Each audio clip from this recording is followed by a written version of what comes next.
everyone. Today, Crypto Miners has the honor to present to you the ambassador from Cardano is here to present the well-known blockchain Cardano. And yeah, they're calling Ada. We know that. My name is Mary, and I want to say very welcome to everyone who joined in here to listen and learn about Cardano today. And a special warm welcome to you, Mr. Peter Buie. Buie. Almost.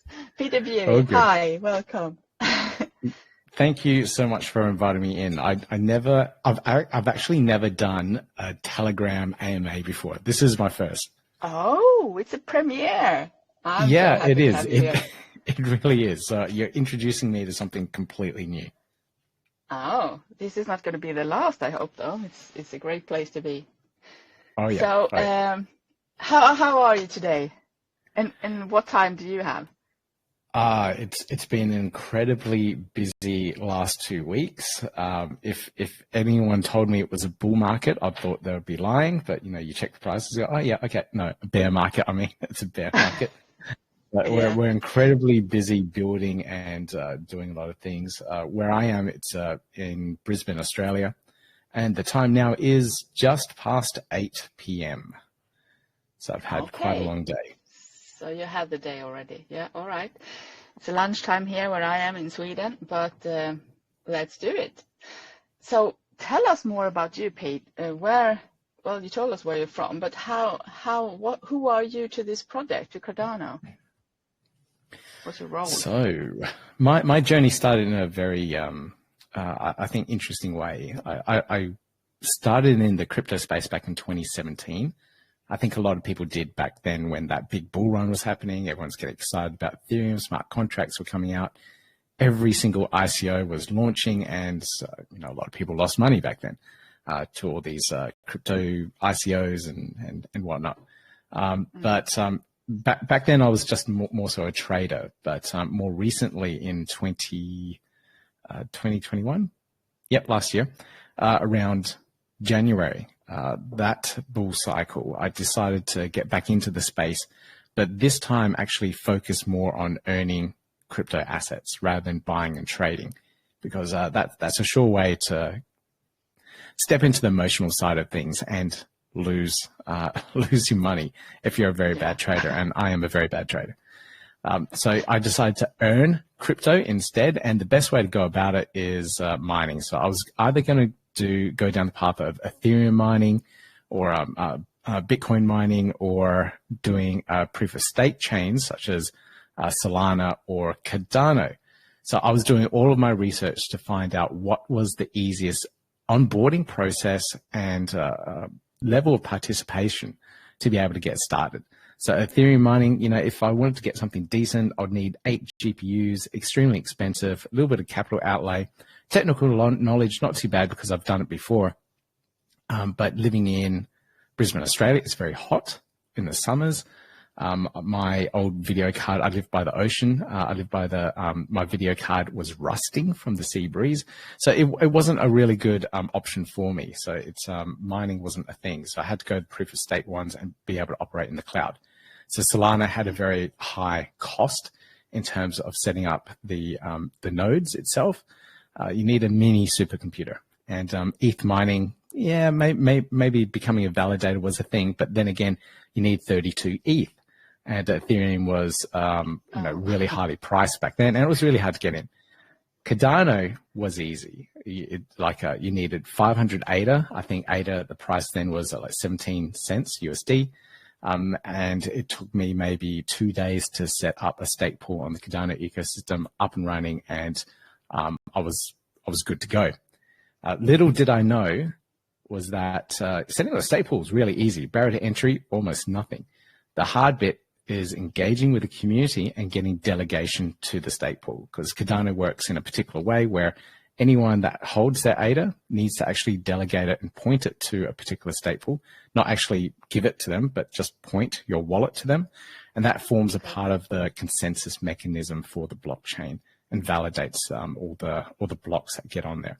So it's a very interesting path I went down. I thought I'd go down the easy path of being a state pool operator, but by God, it's very hard. It's very difficult, and it's a lot of work gaining people's trust, educating users how to actually stake, earn your rewards, and then be a part of the ecosystem and run a successful stake pool. So that's my journey into the Cardano ecosystem, and becoming engaged with the community, engaged with users, teaching them how to do things, led me down to doing a podcast, doing the YouTube channel, writing tutorials, engaging with community, running meetup groups, and then becoming an ambassador and engaging all these other projects, becoming ambassadors that way too. So it's where I am now came out of the necessity of being a successful stake pool operator. Okay. Yeah, I saw your podcast or your YouTube channel. I haven't had the pleasure to listen in there yet, but I think that's a good way to go also if you want to learn more, right? And Cardano it's a third generation blockchain, right? Is there an easy way to explain what that really means? I mean, there's layer 1 and layer 2 and layer 3 and okay, so yeah, there isn't the best way to explain it, but I think you can describe it as the first generation was Bitcoin. So you could transact, you could not do any more than transfer value from one person to another. So that's the first generation. The second generation brought in the smart contracts behind it as well. So Ethereum is seen as that evolution from the proof of work chain to what it is now.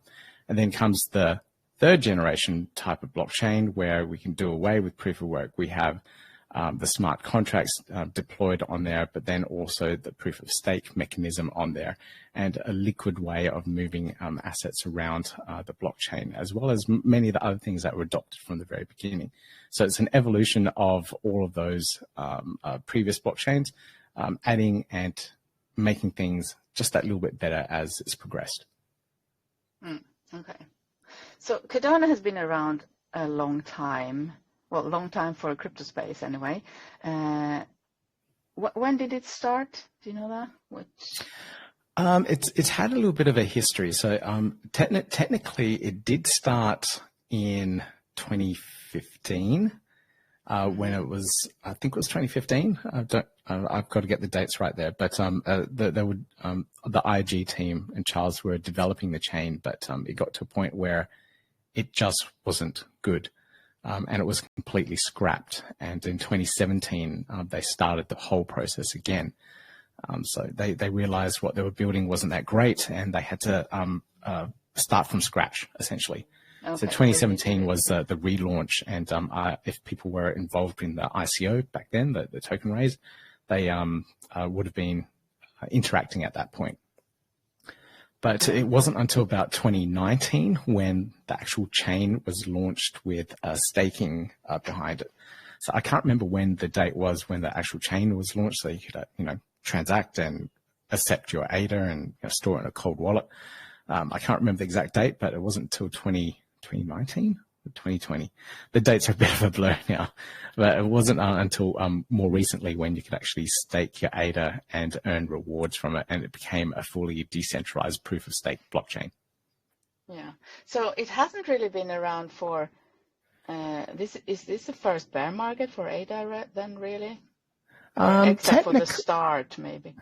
Yeah, the very start. Like I watched my friends get very rich on their ADA holdings during the 2017 bull cycle, and I thought, oh, it's going to go up more. It must go up more, right?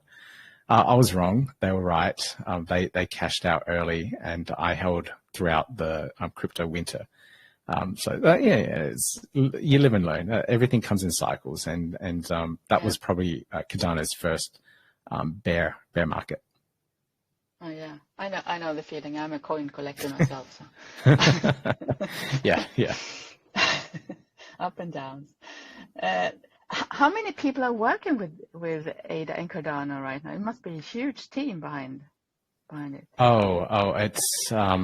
It's you couldn't say exactly how many people. There's various companies that are involved, not just one. It's not just one company. People think that it's all run by Charles and IOG.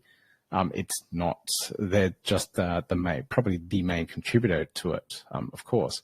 But there are many, many other companies that are a part of the ecosystem and contribute everything towards blockchain development itself. That's the core layer one fundamentals. So you've got IOG, you've got all the companies that are building projects on it and building the tooling and everything else around it to improve things. There are the community members that contribute in there as well. I could probably pull up stats, but I swear it's over. I could not say. Like IOG itself has, I think, 400 or 500 staff. It's a lot, anyway. Yes, it's a huge amount of numbers. And if you look at the stats of how many commits are on the actual blockchain itself, Cardano has been winning out for the last almost year in terms of commit and contributions to the actual layer one blockchain.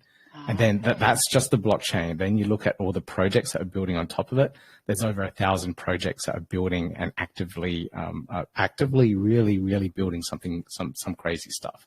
So there's a lot of developers out there building. That recently started, right? I mean, it hasn't been there for a long time for others to be actually building on it. Correct. You are right. You are right. So it's Cardano's only just had just over 1 year of smart contracts. So I think it was September 15th or September 19th. I'm terrible with these dates, but it was somewhere in mid-September last year is when smart contracts were launched.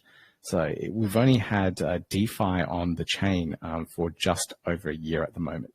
And a lot of the more complex protocols, such as stable swaps and more of these DeFi protocols and DEXs that have AI behind them, they can't launch without the scaling mechanisms, which is being launched tomorrow.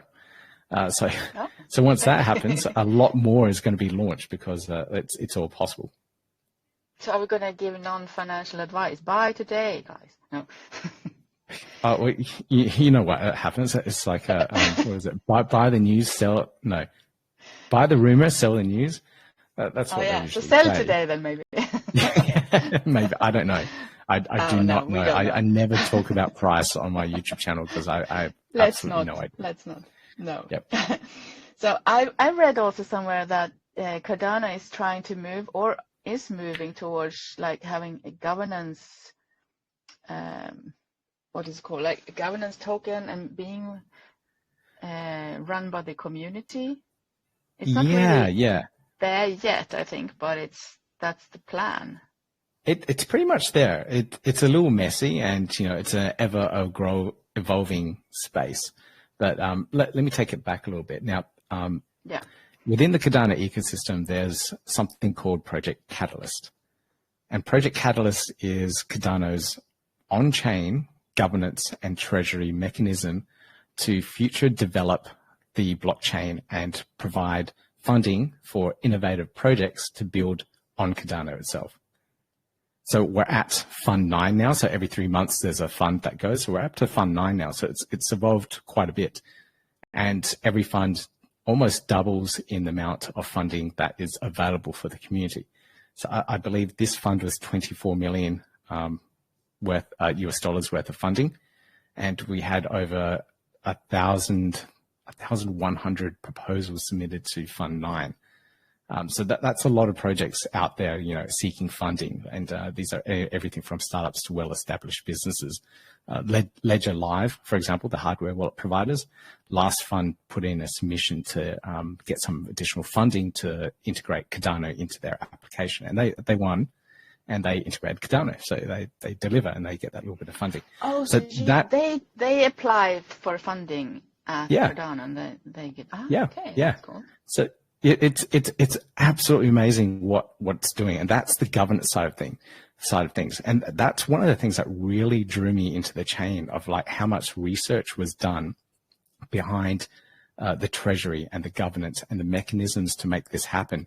And of course, all this research was done back in 2018 before the chain was launched. so that it could be incorporated into the mechanisms of the blockchain before it was launched and how it is now.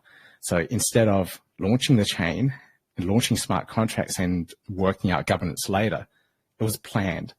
Everything was thought out before, and everything around that and how it was designed before it was rolled out, I absolutely love, because they're learning from all the mistakes that all the other chains have done and then incorporating into Cardano so that we don't experience that kind of thing. And the governance layer is absolutely beautiful. And, we put in a proposal as well, this particular fund, and fingers crossed we get voted across the line and funded. And that would allow us to build some of our projects ourselves and to contribute back to the community. So we do like open source development work, and it's hard to get funding for open source stuff. So if we get funding through Project Catalyst, that will keep us going for another 3 months, and we keep our funding going that way. So it's a beautiful mechanism. Nice. I was going to ask you in the beginning, but I mean, when Cardano started, what kind of problems were they trying to solve, or what was seen in this? I mean, it was not so many projects up and running by then, obviously, but there must have been some problem that you were trying to solve or find solution to. Yeah. The main things that the chain tries to hit on its head with all these issues is one, secure smart contracts. If you're going to build a blockchain that is going to power the financial ecosystem of the world, you do not want any hacks. So that is one major problem that the Cardano blockchain wants to solve. And you don't want to get hacked. That's period. Like no hacks at all. That's the goal. We see hacks. Have you been hacked so far? No hacks yet so far. Fingers crossed. Okay. 1 year in, no hacks. So that was one. And then scaling to millions, billions of users, so billions of transactions a day. So that's the next step. So it's getting there. But some things need to be implemented after this hard fork to actually make that happen. And then being able to have those two mechanisms, so onboarding millions of users and then having it highly secure, creates that really good platform and base layer to be able to take DeFi and these financial mechanisms to people that have never had them before. So that's one of the major goals of Cardano. It's a dream of Charles himself, and of course many other people that are building DeFi protocols as well. We want to see people in developing nations to be able to have access to bank loans, identities, secure records where they can know that it's always there and isn't destroyed by government in a coup or anything like that. I come from, my parents are refugees, so they've lost all their records when they left the country. But if it was all on chain one day, they could recover those records, prove who they are, prove who and where they used to live, so they can reclaim their property or whatever it is back whenever they go home. But that's not possible. So it's something that is really easy now to implement on chain for countries that don't have all this set up yet. And Cardano's aiming to try and be that kind of layer one platform for these developing nations. That's awesome. Great. Yeah, so a few problems there that they're trying to solve, and of course, like all the migration over to proof of work, to proof of stake as well. That's from the core fundamental. Yeah, and what's also very interesting to know more about is the future. How is the future looking now for Cardano? I mean, we are in a bear market now. We are trying to survive, right? You're very busy, you said anyway, but yeah, what's next? What is next? What is next?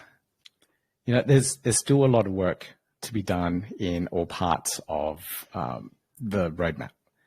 So scaling is still, I'd say we're only really at stage 1 of scaling. So the implementations in the hard fork that is coming out tomorrow is really only the very first stages of what's needed. It'll bring, I think it was script sizes are reduced by tenfold, so you can cram in a lot more transactions per second, but it's probably still not enough anywhere to become a layer for a global financial system, operating system. So, there's a lot of work that needs to be done for that. So there's all that work for scaling. Then there's all the work for interoperability. And this is something I'm really big about. I work for a decentralized exchange that works on a side chain for Cardano called Milkommeter. The DEX is called Blueshift. And we're all about interoperability. We want to be able to tap into our grant. We want to be able to tap into Solana and all that. So Cardano's got to work towards that as well, to be able to interlink between different chains via bridges, atomic swaps, whatever it is, so that value and utility can cross between the different chains.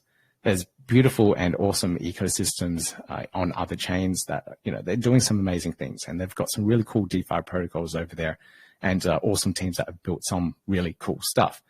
And we want to be able to provide that as a mechanism, provide a mechanism for people in the Cardano ecosystem to tap into that, and vice versa as well. There's some amazing things being built on Cardano, and anyone from Ethereum should be able to bridge their assets over or interact with a smart contract over on the Ethereum network and trigger something on the Cardano blockchain. So that's the interoperability future that I'd love to see, and is being worked towards. And then finally, the governance as well. So one day, the whole community itself will take over the chain and take over the development and steering of it as well. So we will see that will happen. I don't know when. It may be like 20 years down the track, but one day the community will take over. I like to think that you're not the projects out there now, they are maybe competitive, but I think also it's very important to be inclusive and helping each other, because this business or this space is still a very small percentage of all the people on the globe. So to achieve mass adoption, how do you plan to do that? This is one way, obviously, to move together as a whole towards the masses out there without crypto and without the knowledge about crypto. Yeah, so mass adoption outside of the crypto space. So I think there's two parts I can answer for that. First off, partnering, engaging with other blockchains, I think is a very important thing for Cardano. I find a lot of chains kind of silo themselves to different ecosystems. So, you're all in Solana or you're only in Ethereum. I think it's really important to break down those barriers between the different chains and make sure that we talk to each other and develop things together. Because there's, like I said, there's awesome projects building over there, but you combine your efforts, especially like you said, this space is still quite small. Now, in terms of onboarding and getting that mass adoption effect, I think it really comes down to the projects that are building on the blockchain itself, creating Web3, DeFi, etc., to really look and think about that user experience of how to onboard users. So I on my YouTube channel, I interview hundreds of projects. I'm up to episode 305 now, 305 videos. So in talking to all these projects, I'm noticing more of a shift towards the user experience, and be able to onboard someone that has no experience in the crypto space before, and having like a very easy wallet being created where they don't need to go through a complex seed phrase process, or downloading a wallet here, downloading this there, setting up their MetaMask, configuring it to a different network, making sure they're set up their hardware wallet. That's just too hard. So I'm seeing more simplified onboarding processes where you just put in your username, password, you get a paper wallet sent to you, and you're done. That's it. Then straight away you can start paying with fiat currency. So it's a really cool change and shift that I'm seeing with a lot of projects. So there's still a little bit of passwords and stuff that you have to do, but it's far easier than writing down a 24-word seed phrase and then hoping you never lose it. So there's all these different mechanisms around it, and some of the really cool ones, like the identity projects, where they're also able to capture your biometrics securely and encrypt that and store it on a side chain with zero knowledge proof. This tech just blows my mind. And these guys can like onboard uneducated users that can't read English, because English is a barrier to entry for a lot of people, capture their iris fingerprint and use that as your seed phrase to be able to access your crypto assets, your identity on chain, or your land right titles, whatever it is. That's cool. That's cool. Mass adoption. Yeah. So is Cardano going there too, you mean? Or is it yeah. building on Cardano? Yep, most definitely. Nice. Yes, I could talk all night about these projects I'm building. I'm sorry, I jumped on you right away with lots of questions. I would like you to maybe tell us a little bit what you want to tell us about Cardano. What is important for us to know as new users, maybe, or well, maybe old users as well. I have some Cardano. Well, first off, this AMA, is it any level of interaction, or is it mainly just us talking through it?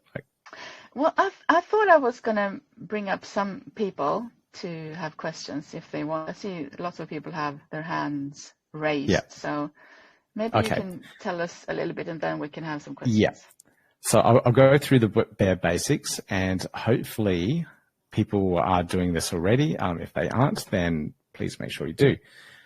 If you're holding ADA on exchange, that's cool. That's probably the easiest way to get exposure to the cryptocurrency itself.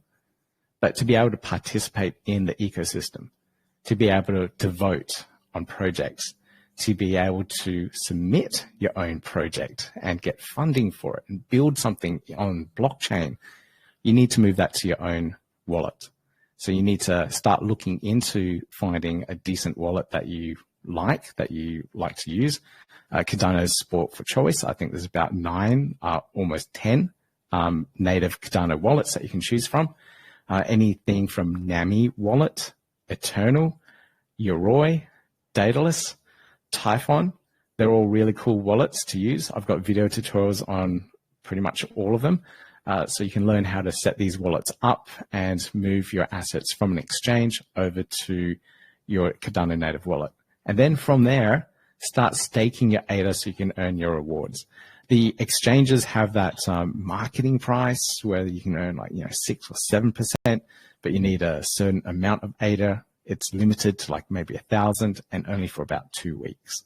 So when you see these high APRs, they're usually little marketing tactics to get you in. So you lock in your ADA and you lock it into the exchange for 3 months or whatever it is. When you're staking on the Cardano ecosystem natively through a wallet, there's no lock-in period.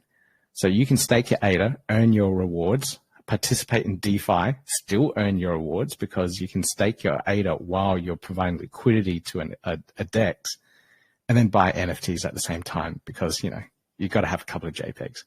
So it's a very beautiful way of staking. It's liquid. You can do extra things on top of it. You can provide liquidity and double, triple yield returns.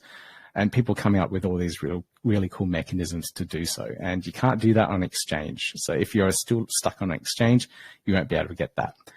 Plus, there's a thing called an initial stake pool offering, which is completely unique to the Cardano ecosystem.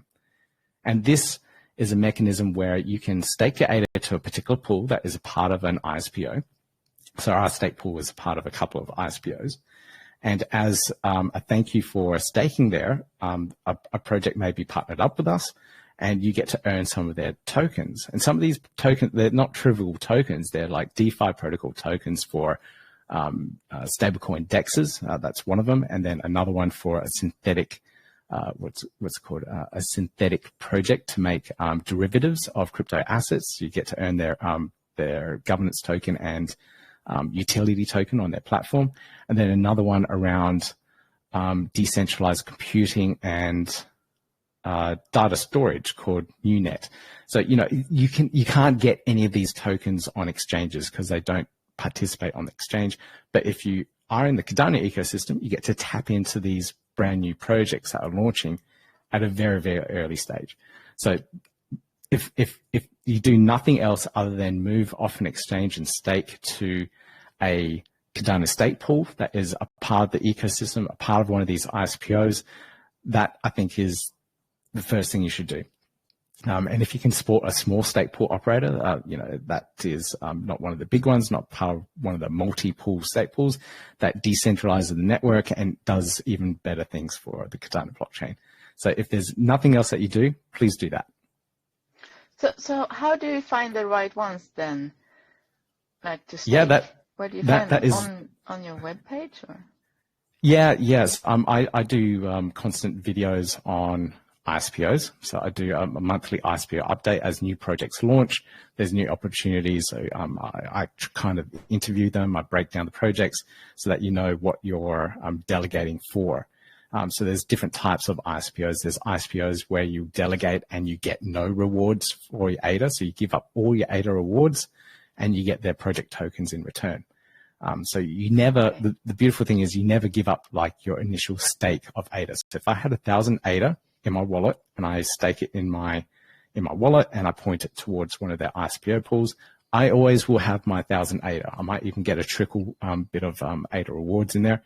But then at the end of this ISPO period, which again is liquid, I can move in and out at any point in time if I need to, I will earn those extra project tokens and I can buy, sell, trade, or participate in their ecosystem. So it's a matter of tracking it down. If you watch my YouTube channel, you'll be able to get up to date with them. If you do a little Google search for Cardano ISPOs, lists of them will come up. There's aggregated sites as well. I think there's it's ISPO.online, I think is one. Maestro is another site that aggregates a couple of them as well. So there's a couple of them out there that you can look for these ISPO opportunities. And in terms of just staking and finding a decent stake pool, there's websites that you can look at that analyzes all of those statistics. Or if you're using some of the wallets like Eternal will have a really cool staking window.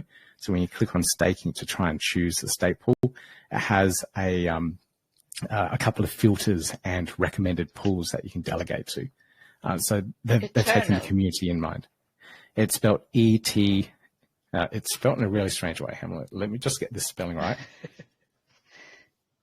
It's spelled ETERNL.io.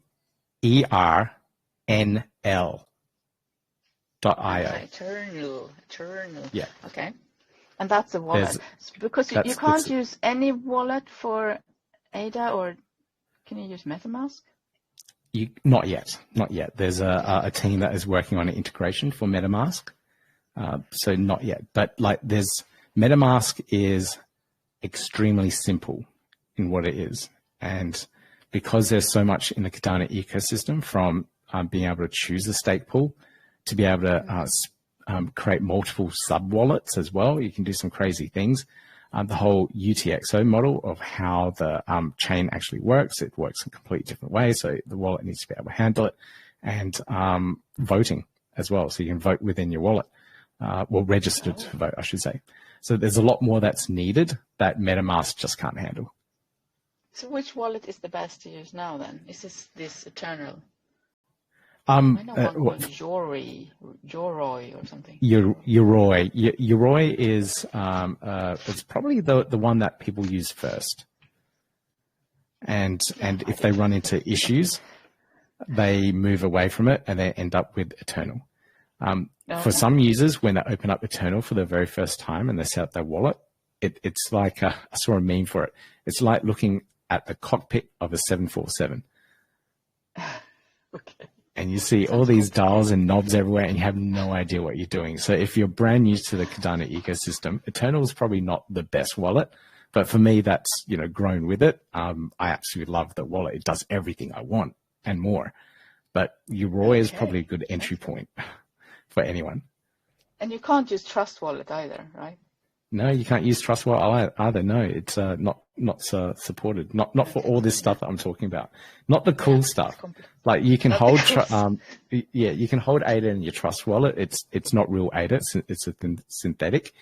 But like if you want to vote, if you want to participate in ISPO, you want to get NFTs, you want to do all this other really cool stuff, you need one of the native wallets. The real one. Yeah. Okay. Cool. Good. Very good. All right, continue. You had something more to share, I think. I interrupted you. Okay. So staking, absolutely key. Try and find a small stake pool operator. It's if you use Eternal, like I said, it will give you the options. ISPOs, absolutely amazing, absolutely fantastic. The DeFi that is coming out by the end of this year is going to blow some people's minds. And the way things work in the Cardano ecosystem, because of the transaction model, it's different to Ethereum, the account-based model versus UTXO. It opens up a whole bunch of new possibilities of what's possible, or what people thought was possible. So if you're playing around with Uniswap or any of the DEXs on Ethereum or Binance Smart Chain, they're very simple. It's here's a liquidity pool. You can provide the liquidity to it in a certain pair, like Ada and USDT, for example. And that's it. Uses that product constant formula, and you can trade between those particular pairs.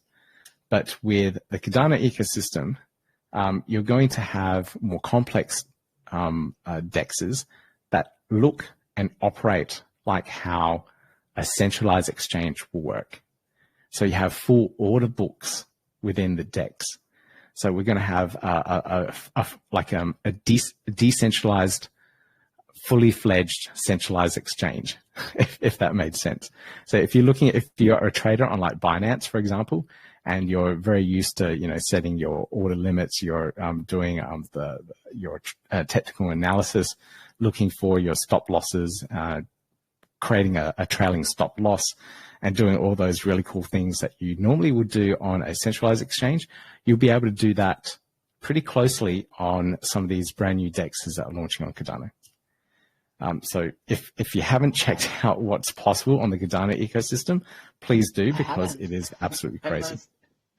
I must check it out. Yeah, it really is DeFi 2.0. They termed it like, the next evolution of DeFi. It really, really is. And, it's not launched yet, and people criticize it for that, but you can see one or two of them, like MuesliSwap, are probably pioneering this. They're just, they've got version 1. It looks kind of ugly, but, we got used to it. It's okay. But the beta of version 2, which is on their testnet, looks very slick. They spent a lot of time. They've raised more capital, obviously, and they spent more money on designers. It looks like a centralized exchange, but it's not. Okay. So you say that it's to gain mass adoption, it has to be more easy, right? And you had lots of projects that's doing easier way with easier wallets. But also now you said that Cardano is too complicated to be on like Trust Wallet or MetaMask because it has so many features. So is that a little bit contradictional? I'd say, what I mean? Yeah, I know what you mean. It's in terms of onboarding users, like it all comes down to the projects. So like one of them that I'm watching closely is called Book Tokens. So they're bringing decentralized books to the chain. They're working with publishers to digitalize the books, create cool covers, make them collectible, and bring it on chain. Okay. Now they want to target the average reader, and for an average reader that isn't on chain, they have to work out mechanisms to be able to bring them on board. Create that unique wallet for them, and then purchase with fiat currency because they wouldn't have any crypto, and then have access to their book whenever they want it. So they've what's called like a bridging project, where it's partly centralized, partly decentralized. So they have like that centralized solution where you can just sign up, just as you would with Amazon, for example, purchase your book and be done with it, and then trade it on an NFT marketplace. But they also allow for the decentralized version of it. So an advanced user with, the crypto wallet can come in and do exactly the same thing. So that's the type of project that is like bridging the two to be able to onboard mass users. And they want to bring on millions of users because they have the catalog. Apparently haven't seen it yet, but the catalog to bring in all those particular users for these, the books that they have. And that's the same with like NFT minting. There's a project called NMaker, which is probably dominant in the Cardano ecosystem as the NFT provider for the space. But their onboarding process is very slick as well. So I set up a project for a team here in Australia, and they wanted to accept USD. So to be able to do that, you need to put in like, a couple of details in the back end as an advance, like a programmer, a developer. You need to set that up. So you need the technical knowledge there. But from the front end user, they click on, I want to play with my Visa card for this NFT. And you just go through the process. You do need to download a paper wallet, which is really easy. It just gives you a PDF, and then just fill in the rest of the details for the KYC AML side of things. And away you go. You can pay with your credit card. You pay with USD, and that process might take about 10 minutes just because you've got to fill in all these forms. So, it's yes, I know what you're saying with the complexity and all the things that you can do in the Cardano ecosystem, and it makes these wallets a lot more complex with what they are. But there's a range of these wallets, like NAMI, which I didn't mention. I think I mentioned earlier. That is very similar to MetaMask in how it looks and how it feels, because it only can do that transacting. It doesn't have the voting side of it. It doesn't have register how to vote. It doesn't have selection of stake pools. It just automatically puts you into one of the pools if you don't know how.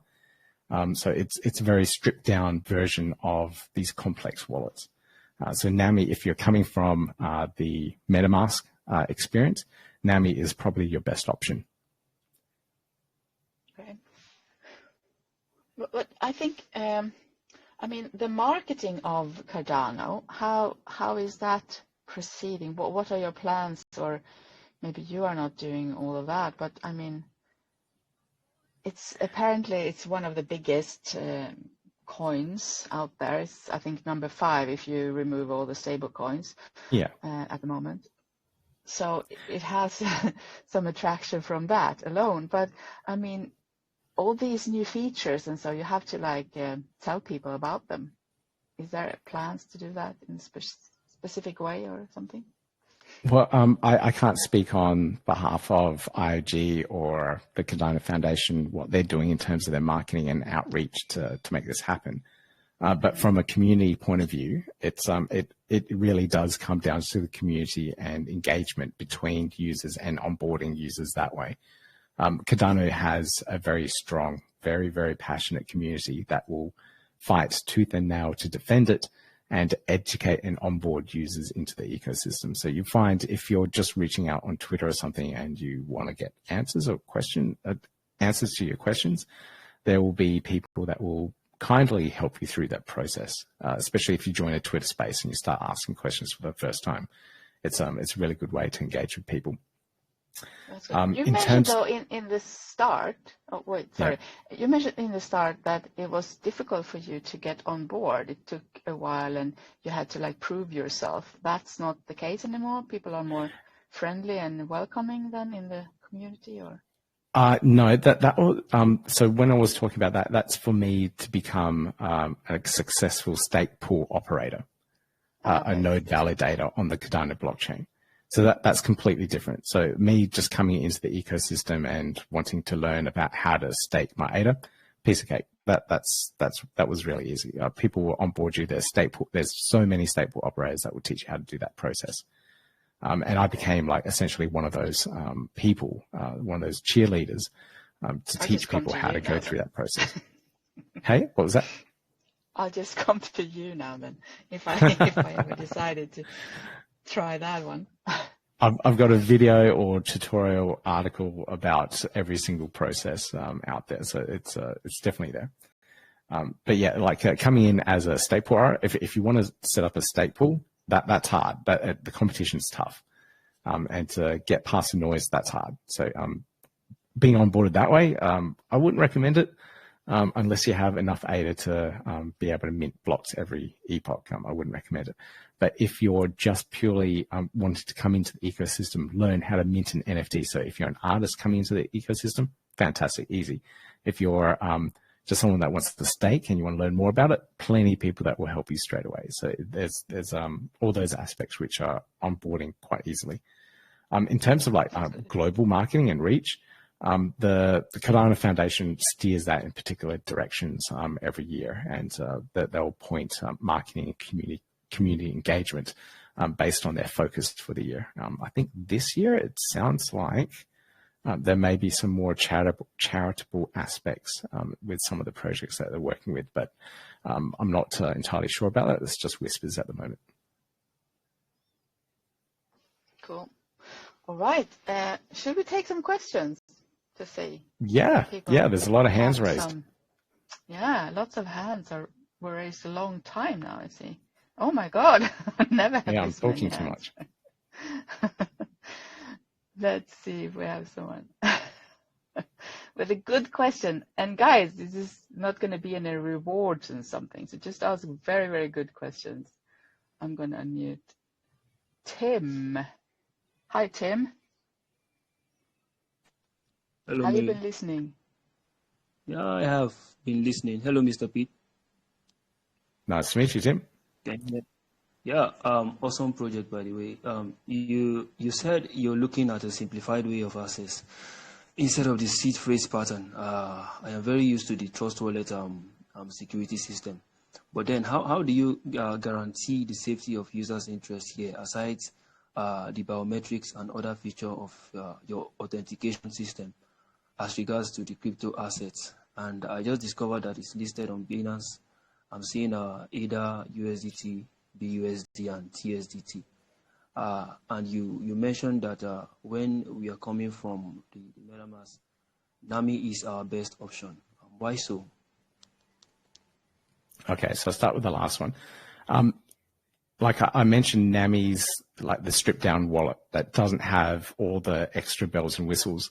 So when you're coming in and you're using it for the first time, it just has the bare basics, bare minimums of what you need. So it will let you stake. It will let you transfer your assets in and out of the wallet. And it will let you purchase NFTs and view your NFTs. So that's the bare minimum. So that's what I recommend. In terms of security, those biometrics and all those things that you mentioned, they're all coming from sub projects that are working on the Cardano blockchain. So in terms of security for yourself as coming into a user and your staking and all that, that all comes down to keeping your seed phrase safe and secure. So it's just like when you're setting up your own MetaMask wallet, you've got your seed phrase. You got to keep that 24 word phrase really safe, wherever you store it, however you store it. If you lose that, if you expose it online, whether it's MetaMask, where it's whatever wallet you're using, you could be compromised. So it's the same security practices that you'll deploy there. I would recommend a hardware wallet all the time. All the Cardano native wallets interact with a hardware wallet, whether it's a Trezor or a Ledger Nano. Ledger, sorry, they all operate with hardware wallets, and that's just crucial. So you keep yourself safe and secure that way. In terms of security for the protocols that are building on top of Cardano, whatever project that you're looking into that is using biometrics, that is storing a really simplified process that is allowing you to onboard users in, they would have all gone through security audits of some sort. So if you type in the name of project like Charlie3 security audit, you'll be able to find the report on that security audit, and it will give you a rundown and a score and a rating of how secure that project is, what the issues were, and whether they're fixed in a timely manner or not. So it's about educating yourself as best as possible to make sure that whatever you're participating in, whatever exposure you have, has been audited, is secure, and you won't run the risk of, being exposed to a potential hack. Okay, I think I answered all your questions. Yeah, sure. That's a great innovation, because I was a victim of that before, where I've had to forget my seed phrase. I opened up a new account where I had to keep those seed phrase very secure. And then again, you mentioned that Cardano has 12 Cardano wallets, if I'm correct, that we can choose from. How we can move our assets from exchange and the marketing price. And we need some. You also mentioned that we need some certain amount of ADA. Can you tell us about this and the amount of ADA we would need, since you mentioned that there is no locking period? and you said we can do this and buy NFT at the same time. So how is this a possibility? Because we really can't do this on an ordinary exchange. Yeah, you can't. I know. So it's so much more fun when you're playing around directly with the Cardano itself. So if I'll take Binance as an example because they've got the most user base. So if you're on Binance and you own ADA, you will be withdrawing that to a wallet address. So first off, you need to purchase your ADA within the exchange. So that will take you through from fiat currency to ADA, go through the anti-money laundering thing, blah, blah, blah. So they take care of that. Then on the wallet side of things, you would choose the wallet that is most suitable for your skill level, whether it's NAMI, Eternal, Yoroi, whatever it is. So they're probably the top 3 popular light wallets that are out there. I still steer people towards Yoroi, even though it has some speed issues. So sometimes it just takes a little bit longer to load. But I still steer people towards that because it's a very simple interface and it just does what it needs to do. Set up your seed phrase, store that securely as possible. Follow best practices, write it on a piece of metal, whatever it is, store it away, put half the seed phrase at your mother's place, put the other half at a friend's place, whatever it is, whatever you want to do. There's plenty of ways to do it. Then within your wallet, you have a receiving address. Now, this receiving address changes all the time, so it's just something you need to get used to. But you have a receiving address, which you would then use in Binance as your withdrawal address. And then when you're going through the withdrawal, there's just a couple of security steps that you need to do in Binance. Like you do a test withdrawal of like maybe 10 ADA, make sure that goes through. Great. You see it in your NAMI or your Royal wallet, whatever it is, then you know it's working properly. Repeat the process with a little bit more ADA and away you go. How much ADA you need is some of these ISPOs that you might want to participate in, you might need a fair amount of ADA. They will have like a rewards calculator of some sort, like you might need 1,000 ADA to earn 10 of their utility token, and they're pricing in the utility token as maybe 50 cents a token, whatever it is. So if you're aiming to earn a certain amount of that utility token, you need a certain amount of ADA to try and reach that ratio that they have. So if you're participating in ISPOs like that, you need to dig a little bit deeper to work out how much of a return you'll get for staking with those protocols. So that's that thing. Now, what you're saying about the liquid staking, this is something that Ethereum is trying to do right now. So when you're staking on Ethereum as a validator, you can't move your ETH in and out. But Cardano sorted that out years ago, which is great. So when the ADA is in your wallet and you're pointing to a particular stake pool, every 5 days is called an epoch. And at the end of that epoch, the blockchain will read what's in your wallet, the balance that is, and say, all right, Tim, you have 1,000 ADA. So we will calculate your rewards next epoch and distribute them based on that 1,000 ADA. And then the following epoch, you get the rewards distributed to you based on that 1,000 ADA. In that period of time, if you went and the period of time after, if you went and traded NFTs, you bought, sold, and you made another 1,000. So now you have 2,000 ADA. By the time of the next end of the epoch, I'll congratulate you if you manage to trade that. But if you manage to get to the next epoch and you have 2,000 ADA, then the blockchain again at the end of that epoch will do a snapshot recording and say, oh, you have 2,000 ADA now. We'll now calculate your rewards based on the 2,000 ADA. So that you can move tokens in and out now. If you got to pay bills next month, you made 2,000 ADA and you want to go party, great, go ahead. Pull that out, exit on the exchange, send it back to the exchange, go have your party. Then the next epoch, the blockchain will look at what's left in your wallet and you go, okay, you spent 1,500 on your party and you only have 500 left. We'll use that as your snapshot now and we'll calculate your rewards on 500 ADA. Does that make sense in that scenario? Very good. I think he disappeared. I don't know what happened, but we have to move on because unfortunately there is another AMA coming up very soon. But we have one more question from Midnight. Hi, Midnight. Welcome. Good How you doing, Mary? I'm fine. How are you doing? I'm very good, very busy actually. I just got off a meeting to come and ask a question and pop off again. Just a quick question with a vessel hard fork upgrade. What's going on with that, and how's the progress? Could be here all night talking about it. There's You have 3 minutes, Pete.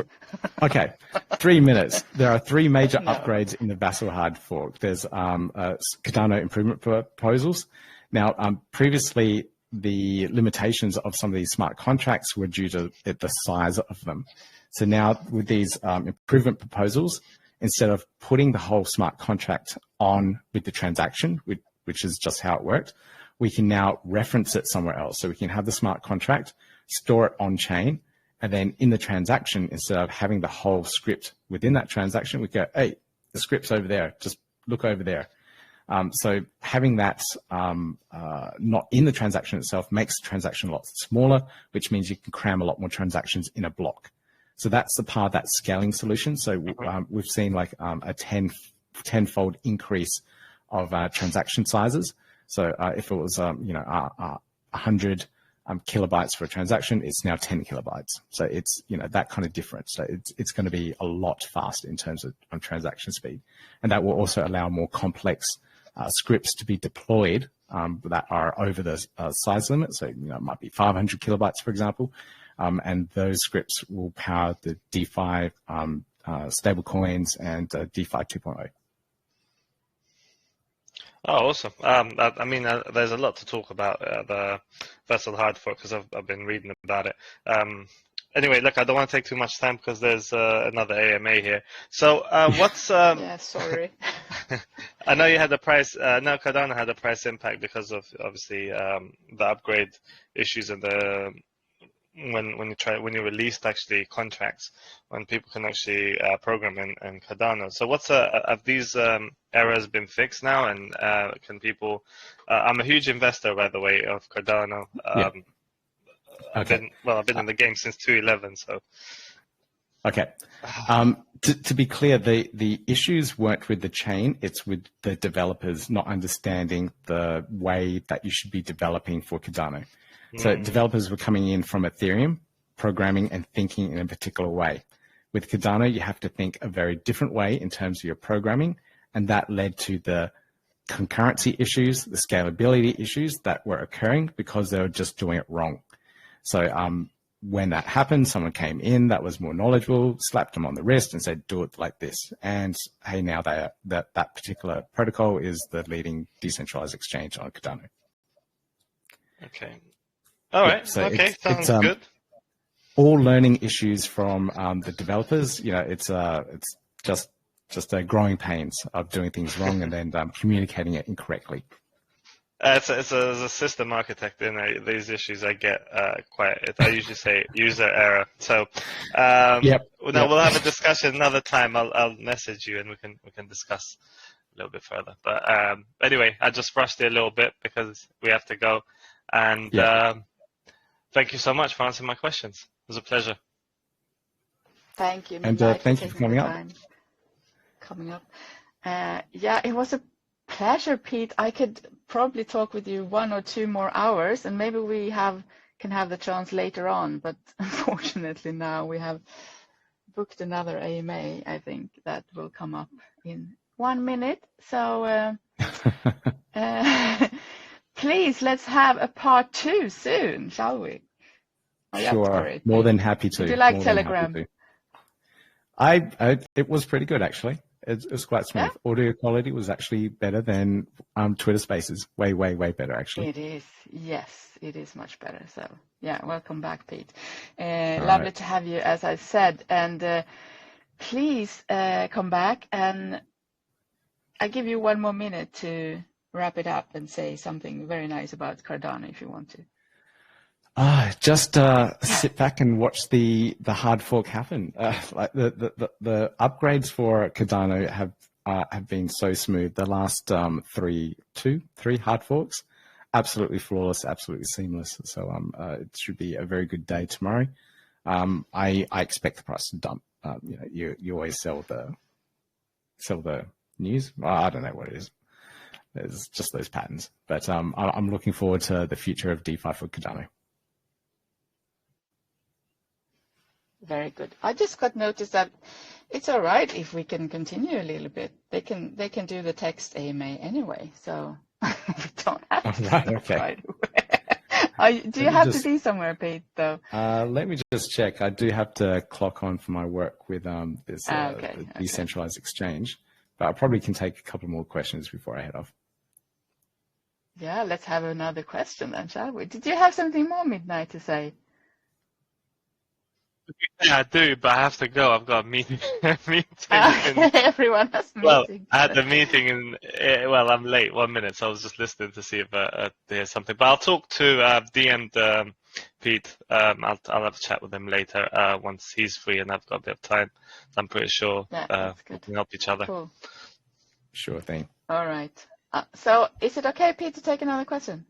Yeah. Well, I can probably squeeze in another two. Let's squeeze in one more then. Let's see, we have.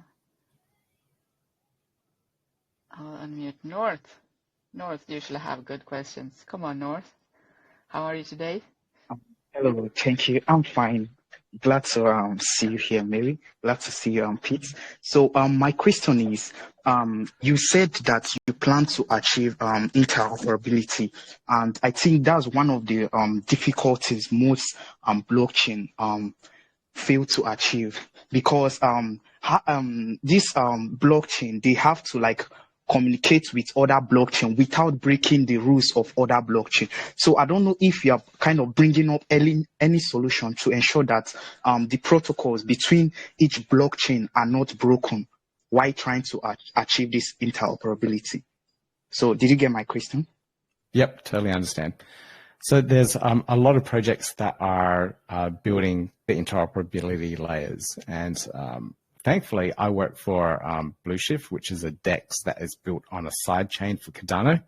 The sidechain is called Milkometer.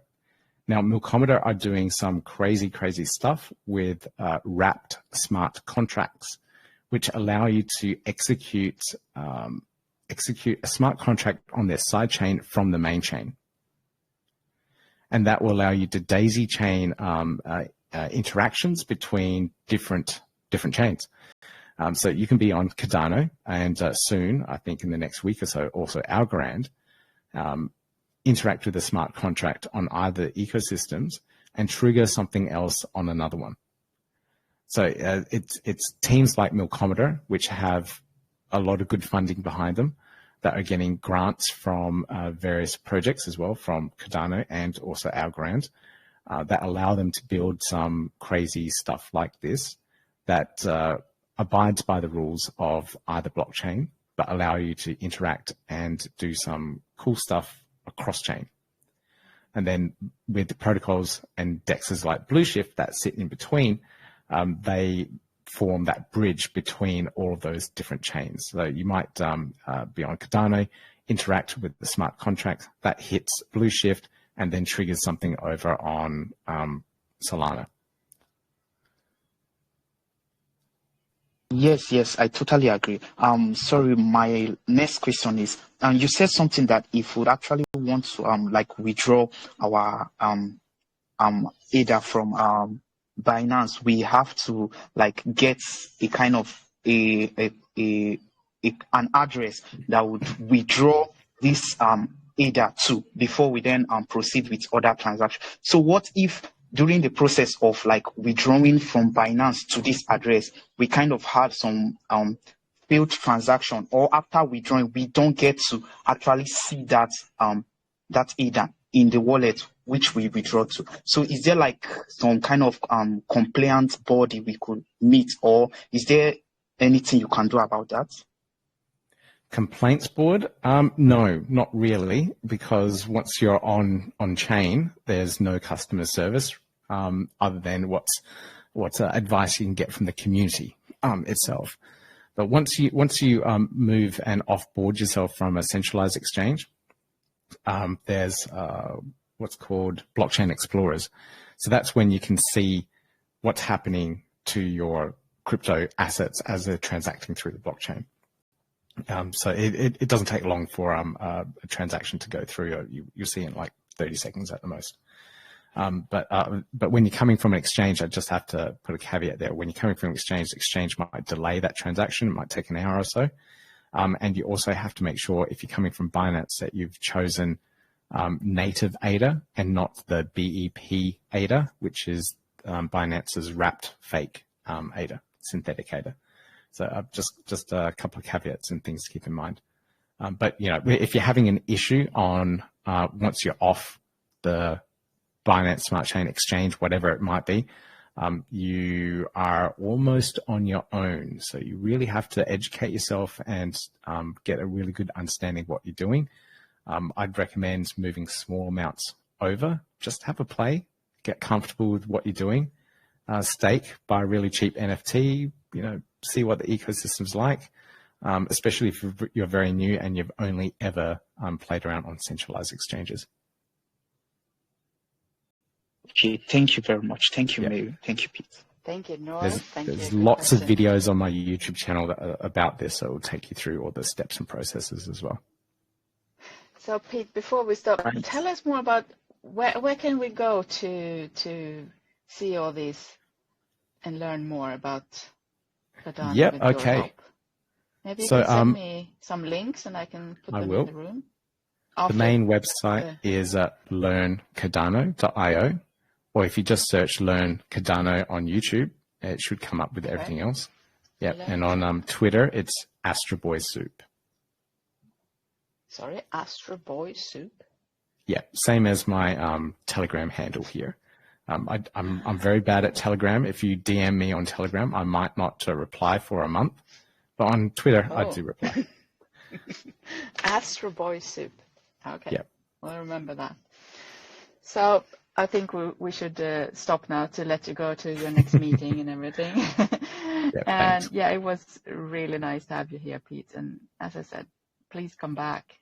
We'd love to talk more about Cardano. It's a huge subject. We could talk long about it, I'm sure. Yeah, have me back anytime. I'd love to speak more. So if I text message you now, we'll see you in a month then, you mean? On Twitter, yes. Okay, good. Thank you so much, Pete. And thank you everyone in here for coming and listen. And I will see you soon. I will stop the recording now. Thanks, Mary. So thank you.